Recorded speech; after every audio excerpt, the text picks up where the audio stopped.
এখন ভাইরাল হওয়ার নেশায় নায়িকা সাইজে আসতো, নায়িকা সাইজে আইসা বয়স যেমনই হোক ও মানে একটা শরীর প্রদর্শনও করতো, আমি বলতে বাধ্য হইলাম।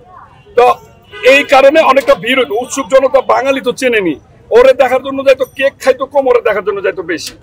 আবার ধরেন ওই উৎসুক জনতারে মানে ক্যামেরা বন্দি করার জন্য কন্টেন্ট ক্রিয়েটর, ইউটিউবার, ফেসবুকার বা মিডিয়া পার্সনরা আসতো। তো আপনি একটা টেবিল এখানে লাগাইলেন না, তো এই মানে ভিড়টা কন্টেন্ট ক্রিয়েটর, ফেসবুকার আর উৎসুক জনতার কারণে ওই পর্যন্ত চলে যেত, যার কারণে এই সমস্যা হয়েছে।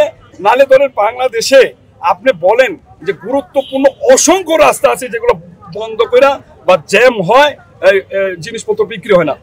আপনি দেখেন না দোলাইকালের মতো জায়গা ওখানে সরকার মাইনে নিচ্ছে না, বহু বছর ধরে মাইনে নিচ্ছে, ওটা তো পুরো রাস্তাই বন্ধ। আপনি মিরপুরে যান, মিরপুর 10 যান, বিভিন্ন জায়গায় যান, কিন্তু এই জায়গাটা তো তার তুলনায় অনেক বেশি ফাঁকা। এখানে বড় বাস চলে, বলেন বড় বাস চলে না, বড় ট্রাক চলে না, অত বেশি গাড়ি ঘোড়া চলে না।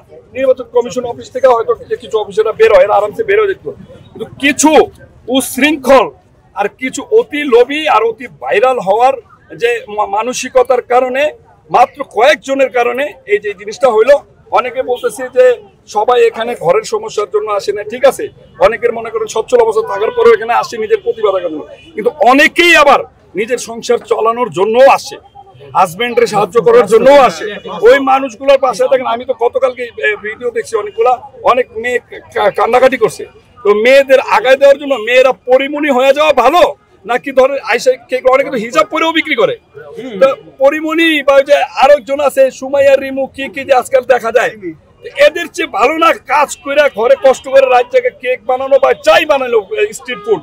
আপনি আমার কথা বিশ্বাস না করলে গুগলে যান, ইউটিউবে যান, আমি বিদেশ ছিলাম, ইউরোপ আমেরিকা তো সেগুলো বিশ্বের অনেক উন্নত দেশে স্ট্রিট ফুড বিক্রয়ের রাস্তা বন্ধ করে, আপনি সার্চ করে দেখতে পারেন, নিউ ইয়র্কের মতো জায়গায় রাস্তা বন্ধ করে স্ট্রিট ফুড বিক্রয় ইনকামের রাস্তাটারে চিন্তা করে কিছু সমস্যারে মাইনা নেয় সরকার, বুঝতে পারছেন, কিছু অসুবিধারে মাইনা নিয়ে তারপর যদি দেখে যে না কিছু উদ্যোক্তা আগে বাড়তে পারতেছে তো আগে বাড়তে দেয়, বুঝছেন। সাউথ কোরিয়াতে যায় দেখেন পুরো মেন রোড বন্ধ হয়ে যায়, এমন এলাকাও আছে, আমি সাউথ কোরিয়া ছিলাম। এখন আপনি কলকাতাতে যান, ওইখানে কি জ্যাম হয় না? ওটা কি মনে করেন গাড়ি ঘোড়ার জন্য অনেক কিছু কারণে হয়। আমি এরকম ঢাকা শহরে আপনাদের অন্তত 20টা রাস্তা দেখাইতে পারবো।